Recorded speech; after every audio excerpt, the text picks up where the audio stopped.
2024 గాను విద్యాశాఖ ఉత్తర్వుల మేరకు విద్యా సంవత్సరం మొదలైంది. వేసవి సెలవులు ముగియడంతో విద్యార్థులు పాఠశాలకు పరుగులు పెడుతున్నారు. కరీంనగర్ జిల్లా కేంద్రంలో ఎండలు తీవ్రంగా ఉండడంతో విద్యార్థులను పాఠశాలలకు పంపడానికి తల్లిదండ్రులు ఆలోచిస్తున్న పరిస్థితి నెలకొంది.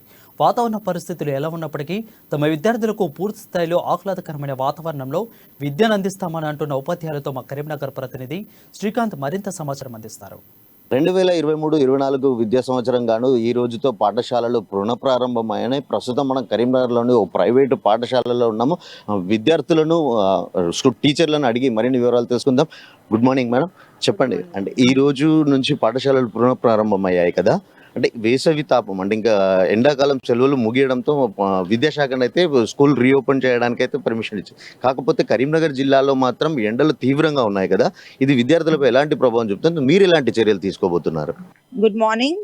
మాకు విద్యా సంవత్సరం ఓపెన్ చేయటం చాలా సంతోషకరం. వాతావరణం ఎలా ఉన్నప్పటికీ కూడా మనం వాతావరణాన్ని యాక్సెప్ట్ చేస్తూ మనము పిల్లల భవిష్యత్తుని దృష్టిలో ఉంచుకొని పిల్లల యొక్క భవిష్యత్తు గురించి మనం పేరెంట్స్ గా మనం ప్రికాషన్స్ తీసుకుంటూ టీచర్స్ గా మేము కూడా పిల్లలకి కావాల్సిన అవసరాలన్నీ తీరుస్తూ స్కూల్లో క్లాస్ రూమ్ లో కూడా ఫ్యాన్లు అన్ని అరేంజ్ చేసి వాళ్ళకి విద్యను బోధించటకు మేము పిల్లల్ని విద్యార్థులందరినీ ఆహ్వానించడానికి మేము సంతోషంగా ఉన్నాము.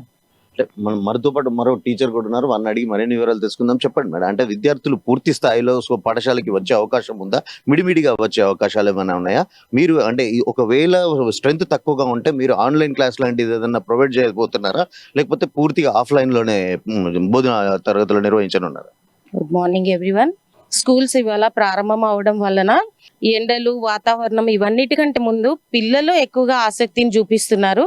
వాళ్ళకంటే ఎక్కువగా తల్లిదండ్రులు కూడా ఆసక్తిని చూపిస్తున్నారు. ఏదేమైనప్పటికీ June 12th అన్న మాటని ఆ మైండ్లో ఉండిపోయింది పిల్లలు కానీ టీచర్స్కి కానీ యాజమాన్యానికి కానీ. ఆ రీతిగా మరి రావడానికి పిల్లలు ఎన్నో రోజుల నుంచి, ఒక వారం రోజుల నుంచి మేము కూడా చూస్తున్నాము. స్కూల్లో పిల్లలు బుక్స్ ఎక్కడ అమ్మడము, బుక్స్ తీసుకోవడము, బుక్స్ కొనుక్కోవడము, వాటన్నిటి విషయంలో కూడా తల్లిదండ్రులు ఆసక్తిని చూపిస్తున్నారు, పిల్లలు కూడా ఆసక్తిని చూపిస్తున్నారు. అందరూ కూడా సకాలంలో రావడానికి ఇష్టపడుతున్నారు. చాలా మంది వచ్చారు, ఇప్పటికే ఇంకా వస్తున్నారు. ఇంకా 10-15 minutes లో అసెంబ్లీ ప్రారంభమవుతుంది. సో చాలా హ్యాపీగా ఉన్నారు. ఆన్లైన్ ఆఫ్లైన్ అని కాకుండా ఆఫ్లైన్ లోనే పిల్లలు ఇష్టపడుతున్నారు. పిల్లల కంటే ఎక్కువగా పేరెంట్స్ ఇష్టపడుతున్నారు. మరి గత 1-2 months గా వాళ్ళు ఇంట్లో ఉండడము, మరి ఎప్పుడు స్కూల్కి వెళ్తారా అని పేరెంట్స్ ఎదురు చూడడము, మేము కూడా వెళ్ళి కొత్త విషయాలు నేర్చుకోవడానికి పిల్లలు చూడడము, ఇది చాలా సంతోషకరము. సో మేము మా యాజమాన్యము, మా స్కూల్ తరఫున, టీచర్స్ తరఫున పిల్లలందరినీ మేము ఆహ్వానిస్తున్నాము. పేరెంట్స్ కి ధన్యవాదాలు తెలియజేస్తున్నాము. Thank you.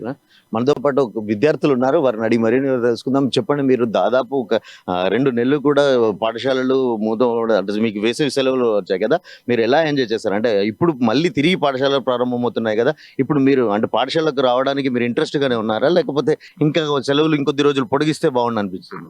లేదు, మేము పాఠశాలకు రావడానికి చాలా ఆసక్తి చూపిస్తున్నాం. మాకు ఇంట్లో ఉండి బోర్ కొట్టింది. మళ్ళీ పాఠశాలకు వచ్చి మా ఫ్రెండ్స్ని, టీచర్స్ని కలవడం చాలా ఆనందంగా ఉంది. స్కూల్ని చాలా మిస్ అయ్యాం మేము హాలిడేస్లో. మేము హాలిడే హోంవర్క్ కూడా చేసాము. చాలా ఆనందంగా అనిపిస్తుంది మాకు మళ్ళీ తిరిగి స్కూల్కి రావడానికి. మొత్తానికి పాఠశాలలు తిరిగి ఈ రోజు పునఃప్రారంభం కావడంతో విద్యార్థులు కూడా పూర్తి ఆసక్తితో ఉన్నారు. అంతేకాకుండా యాజమాన్యం కూడా, టీచర్లు కూడా పూర్తి స్థాయిలో అన్ని ఏర్పాట్లు చేశాము. వేసవి తాపం లాంటి వాటిని కూడా పిల్లలకు ఎలాంటి ఇబ్బంది లేకుండా అన్ని సౌకర్యాలు కల్పించామని చెప్తున్నారు. కెమెరా పర్సన్ అరుణ్తో శ్రీకాంత్, అమ్మా న్యూస్, కరీంనగర్.